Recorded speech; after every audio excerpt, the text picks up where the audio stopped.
Bonjour à vous ma gang de fous. Alors aujourd'hui nous allons faire une nouvelle recette. Euh, Comme il y a eu une grosse tempête cette semaine au Québec, j'ai décidé de faire un petit hommage à tous ceux qui vont perdre leur job. Alors un pudding chômeur. Alors comme j'ai vu et j'ai eu beaucoup de commentaires que je faisais beaucoup de bruit en faisant mes recettes, en prenant plusieurs ingrédients en même temps et tout. Là, j'ai fait tout d'avance. Alors, je vais que parler. Vous allez avoir tous les ingrédients dans la barre de description de la vidéo. Alors, tout est déjà fait. Alors, tout ce que je vais vous dire, c'est ce qu'il y a dedans et point final. Après ça, ben, toutes les quantités, vous allez l'avoir dans la barre de description. Tout simplement.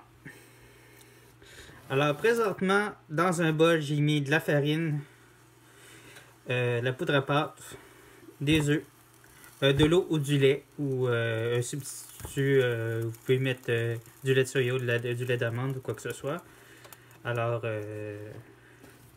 Alors, pour faire la pâte, des œufs, du lait, de la farine, la poudre à pâte. Présentement, c'est ça que je suis en train de mélanger. Et dans un chaudron, dans un petit chaudron, puisque ça va être pour la sauce caramel qui va avec le gâteau. Vous avez de l'eau, du beurre ou de la margarine et de la cassonade. Et aussi, j'ai oublié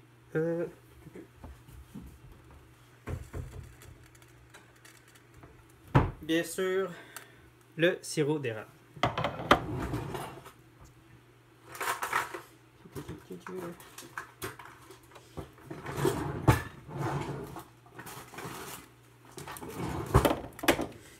Je prends lequel?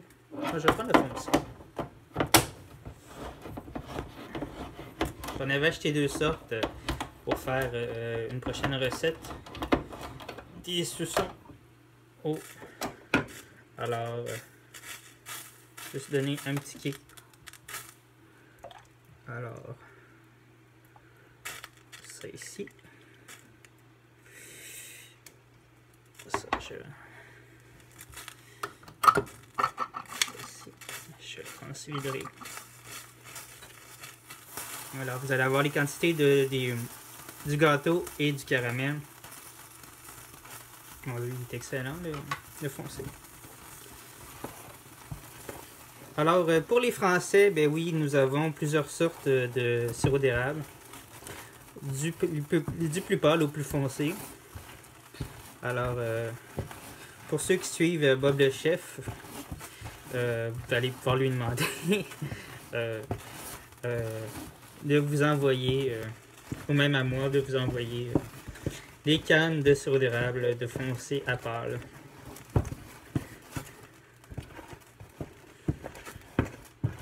Vous préchauffez votre four à 375. Vous allez mettre votre gâteau durant 30 minutes au four.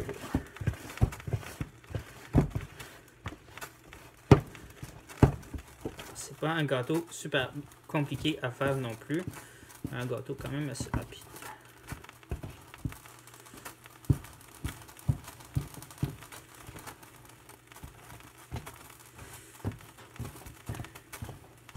Ah, j'ai dit aussi que ça prenait des œufs. Ben, il y a des recettes qui n'en mettent pas, mais parce qu'ils remplacent par du gras. Le mien, il n'y avait pas de gras puisque c'est les gras des œufs. Alors, ça ici, vous avez une pâte un peu comme celle-ci ici. Un peu comme une pâte à pain si on veut. Une pâte quand même assez liquide. Alors, c'est ici. Qui va aller dans votre moule. Vous pouvez prendre un moule. Moi, je prends toujours ce format. Ben, mon moule, le seul moule que j'ai, que j'utilise toujours Alors je sais comment qui est. Alors vous allez mettre votre gâteau au fond de votre moule.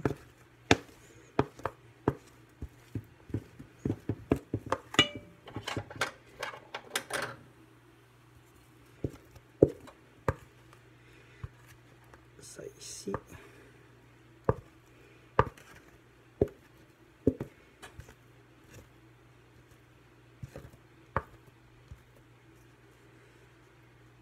Puis tout dépendant aussi de la grosseur de votre moule, vous pouvez aussi doubler la recette aussi, tout dépendant. Comme moi j'ai un peu doublé la recette justement à cause de la grosseur du moule.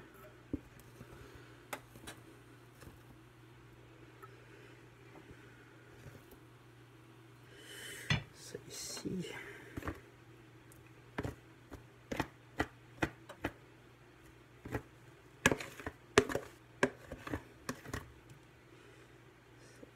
Ça ici.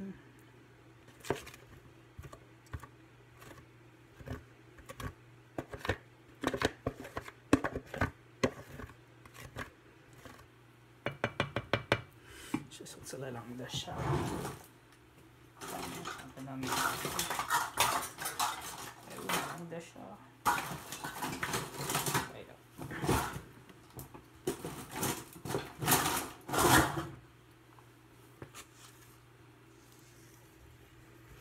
Ou la Marie, tout dépendant comment vous appelez ça par chez vous.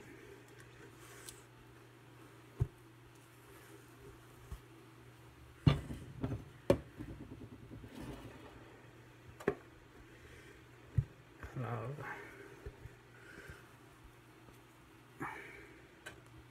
ça ici.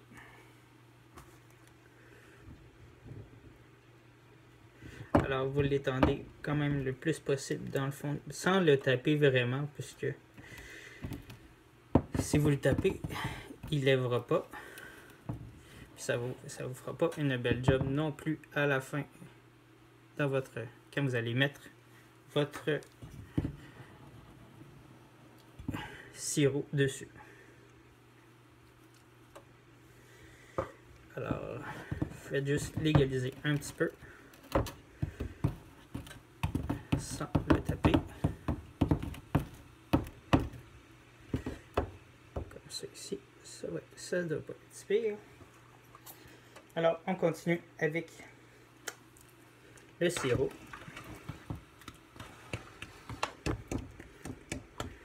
Ici. Alors, le sirop, il faut que vous attendiez que la cassonade, le sirop d'érable, le beurre ou la margarine. Ou si vous avez, peut-être plus les Français vont utiliser la graisse Crisco, des trucs comme ça. Bon, attendez que la graisse Crisco est fondue. Alors, et que les premiers bouillons aient fait son travail pendant quelques minutes. Au moins pendant un bon 10 minutes, pendant que les bouillons... oups. Un petit morceau de pain de mon truc. Ça va pas dans le gâteau.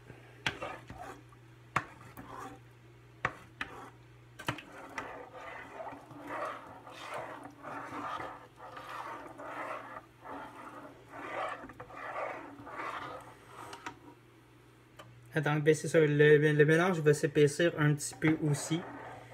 Alors, attendez que ça s'épaississe quand que ça va bouillir.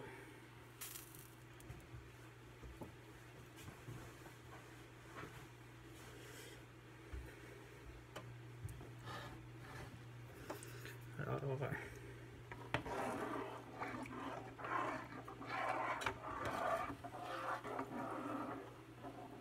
et après ça, quand vous allez avoir votre sirop prêt, Ah, c'est bizarre, excusez-moi.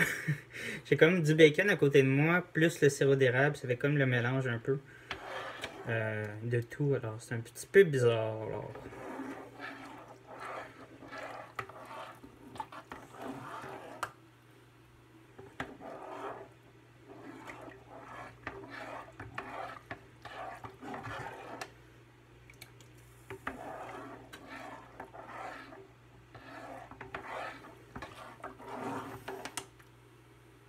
Comme vous savez, mes recettes sont souvent faites de bacon.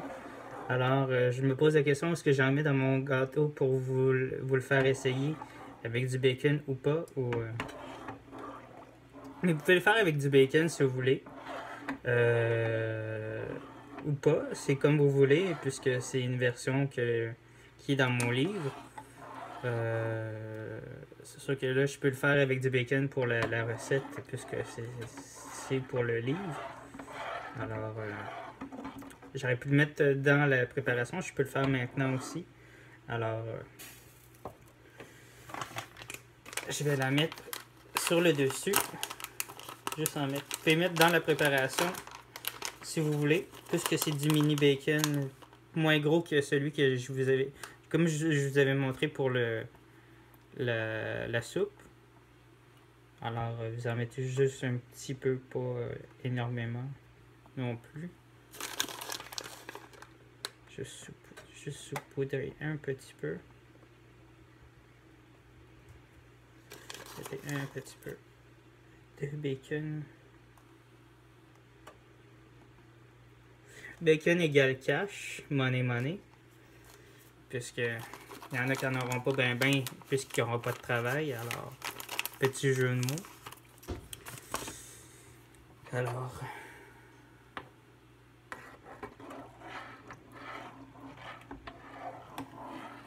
on cuit ça tranquillement. On essaye de. On va monter un petit peu le feu parce que là, ça veut pas bouillir.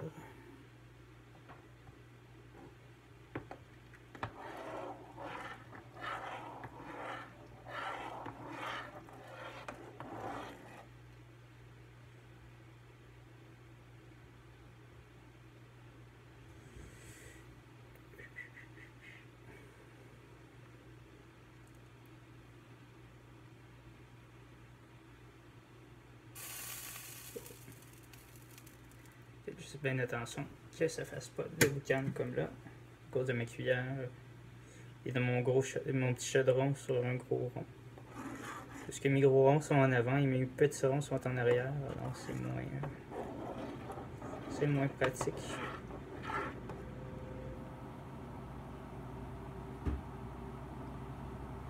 Je suis parti pour enlever le boucan un petit peu pour que vous puissiez me voir un peu.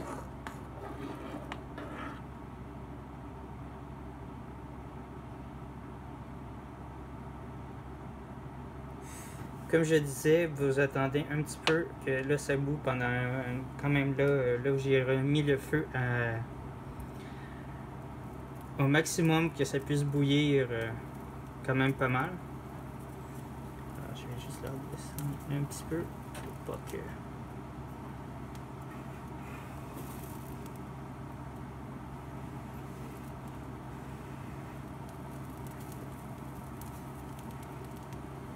Alors, c'est ça. Alors, que vous mettez le four à 375 ou à 350, tout dépendant. Juste vérifier votre four. Alors, c'est ça. Fait que là, vous mettez votre four à 350. Si vous voulez, puisque c'est un gâteau qui peut vraiment déborder, mettez une plaque en dessous de votre gâteau. Ou vraiment, mettez du papier d'aluminium en dessous. Fait que, parce que sinon, c'est sûr que c'est un gâteau qui va déborder puis qui va saloper votre four. Alors, juste un avertissement comme ça. Alors,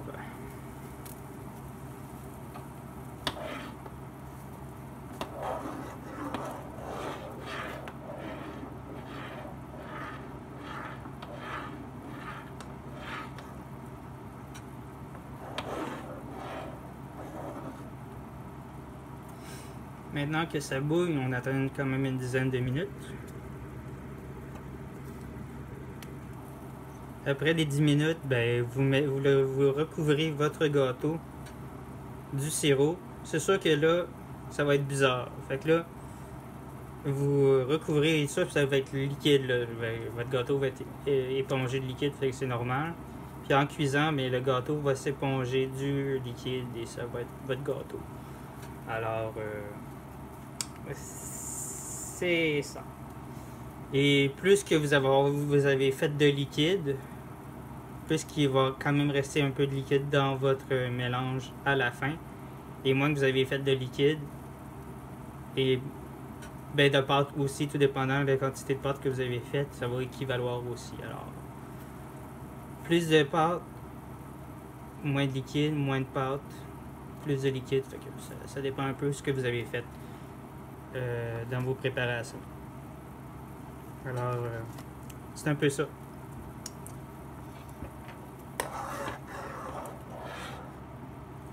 Alors, bien, comme vous voyez présentement, j'ai présentement quand même un beau sirop. Je vais essayer de vous le montrer. J'ai quand même un très beau sirop que je vais verser sur mon gâteau. Faites très attention parce que là c'est très chaud. Il faut que vous ayez un moule qui débordera pas de votre liquide. Ça c'est sûr. Alors, après ça, vous mettez sur une grille, la grille du milieu, comme n'importe quel gâteau. Et bon appétit. Vous allez avoir la photo sur Instagram, Facebook, Twitter et Snapchat. Et ça sera mis les informations sur la description. Et j'aimerais avoir vos commentaires de la recette. Et n'oubliez pas de laisser un pouce bleu. N'oubliez pas la cloche pour vous avertir des prochaines recettes. Et n'oubliez pas de vous abonner, bien sûr. À bientôt. Bye.